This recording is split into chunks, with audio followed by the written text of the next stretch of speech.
Hi everyone, welcome to my kitchen. In today's recipe, I'm going to show you how to make a vegetable Manchurian tossed in a spicy orange sauce.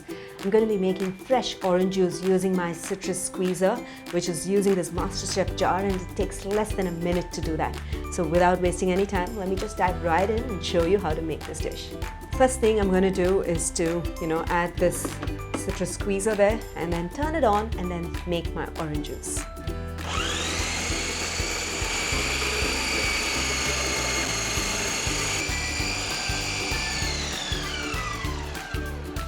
So now that the orange juice is ready, I'm going to keep this aside and then I'm going to mince and grate my vegetables using the same MasterChef jar. So now Manchurian requires extremely finely chopped vegetables, and now if we have to chop that much amount of cabbage and some carrots, it takes a lot of time, and in fact it has to be really minced, and unless you're an expert mincer using a knife, it takes a long time. So this MasterChef jar is extremely useful because it just minces and chops just like that in just a matter of few seconds. So I have the chopper blade in there, which is extremely sharp and helps in mincing. So I'm going to go ahead and add my cabbage here first, which I'm going to mince or chop really fine essentially. You can also coarsely chop, roughly chop. This particular chopper does a lot of different things. So in fact, if you're chopping a large quantity of onions, you can just use this, put the onions in there and then it'll chop it. Maybe I'm just going to show you the different sizes of it as I'm adding it here, so then you can gauge to see what happens.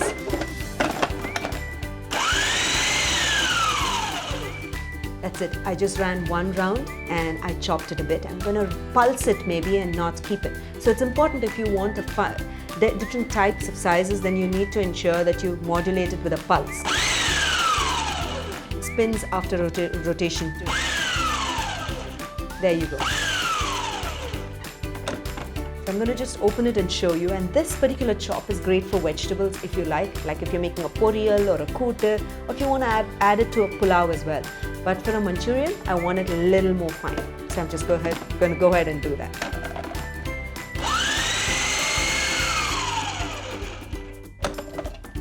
So that's it. The cabbage is finely minced, and this is exactly how I want it. And if you think there's something stuck to the side, bring it to the center and then mince it again. Okay, and then so now this is done, I'm going to use the grater to grate my carrots. To grate my carrots, I attached the grater blade. It was really simple. All I had to do was to ensure that this one is on, which connects to the motor. Place the grater blade on and cover it. Turn it on and then keep adding my carrots through the spout, and then you will see all the grated carrots below there in a jiffy.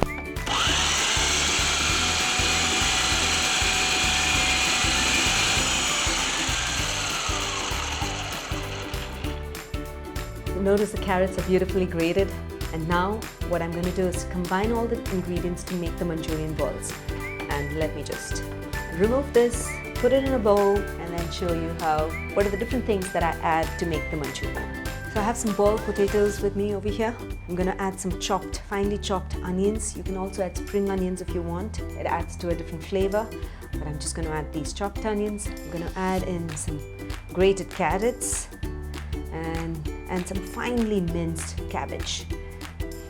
To this I'm going to add in some salt, some black pepper powder, and some corn flour. The corn flour is essentially for binding. It just holds the entire Manchurian together when we're going to be pan frying them.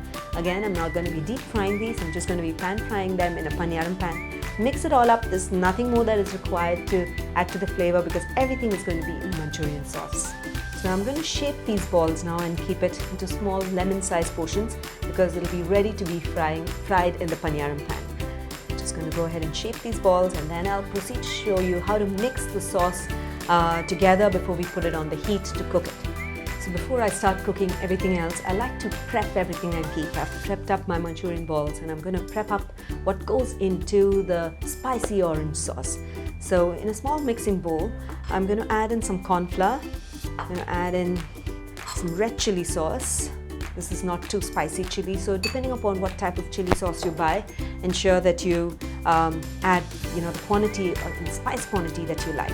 And add just a little bit of soy sauce for that tad of flavor, not too much because I don't want that color to change. I want to bring in the orange, light orange color, okay, to the sauce. I'm going to also add in just a little bit of tomato ketchup, not too much. Typically in Manchurian sauces you add a little more, but since I'm adding oranges, it's already sweet, so we don't have to add too much. And I'm going to add just a little bit of juice at a time and just mix this up. And then once I dissolve the corn flour together, I will add the remaining juice when we're cooking it in the pan. Okay, so this is just to ensure the mixture is mixed ready with all the spices and sauces and kept aside. And so this particular sauce is what is going to add to the spice. You can also add green chilies, which I'm going to do while we are actually cooking the Manchurian. You can, if you want, you can omit the green chilies as well and up the red chili sauce. And notice that I've not added any salt as of right now, because all the sauces from ketchup to the soy sauce to the red chili sauce, all of them have a little bit of salt in it. So once I make the sauce completely, like thicken it in the pan, then I'm going to give it a taste, and if required, add any more additional salt. So now that I've mixed up the sauce, I'm just going to keep this aside and then go ahead and cook the Manchurian balls as well as the sauce. So I'm going to be making the Manchurian balls in the paniyaram pan. It's a great alternative to deep frying because you actually control the amount of oil that you're going to use to fry the paniyarams, essentially the Manchurian balls, right? So I'm going to drizzle a little bit of oil into this pan and then add in the Manchurian balls to this and then cook until they're browned and crisp around all sides. So while I'm doing this, as and when I'm cooking, I might be drizzling a little more extra oil on the top to enable it to get browned evenly around. So you might have to gauge as to how much oil you need while cooking, but add little at a time so you can really control how much oil you use. The balls are perfectly cooked now and it's evenly browned from all the sides. So if you notice that the cabbage has moisture and then the Manchurian is breaking apart, then what you do is to the next batch that you're going to make, add in a little extra corn flour or a little wheat flour or a little bit of maida and then mix it along, make it a little firm and then add it and then cook it. So when it cooks, it will hold itself together and it won't break apart. So I'm just going to remove this and then proceed to show you how to make the spicy orange sauce. So to begin making the sauce, I'm going to drizzle in some oil. I'm going to add in the chopped garlic, chopped ginger and the spring onion chopped, and I'm going to saute this for a bit until you can see the aromas coming through. You can already smell the aromas coming through at this stage. I'm not going to wait for the onions to like soften too much because I like the crunch of the spring onions in the Manchurian sauce. I'm now going to add the prepared corn flour sauce which we made with all the spices, with the chili sauce and the soy sauce, and just a dash of orange juice that we added.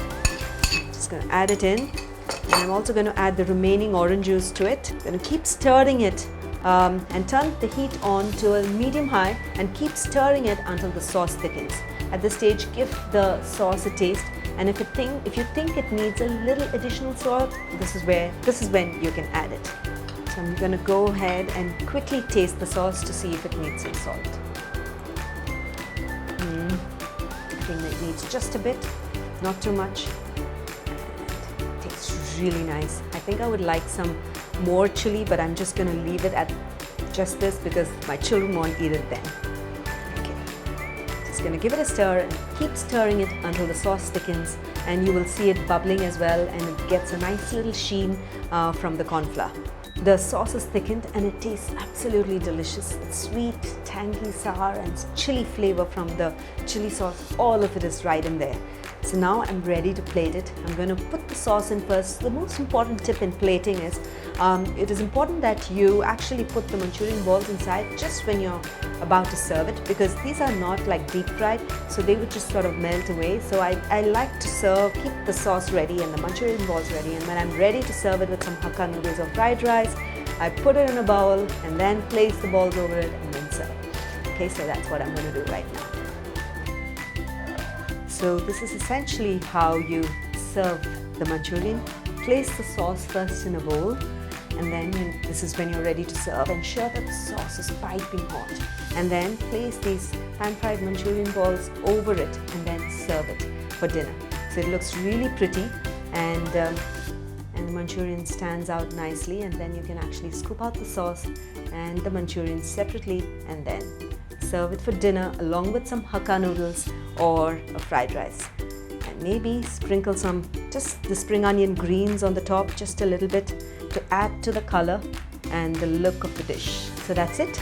Manchurian in a spicy orange sauce, which is slightly sweet, tangy as well, is ready. I hope you get to try this recipe and you really enjoyed this recipe. When you do try it, don't forget to share your feedback in the comments below, because I'll always be looking to hear back from you. So until then, until next time, happy cooking and healthy eating.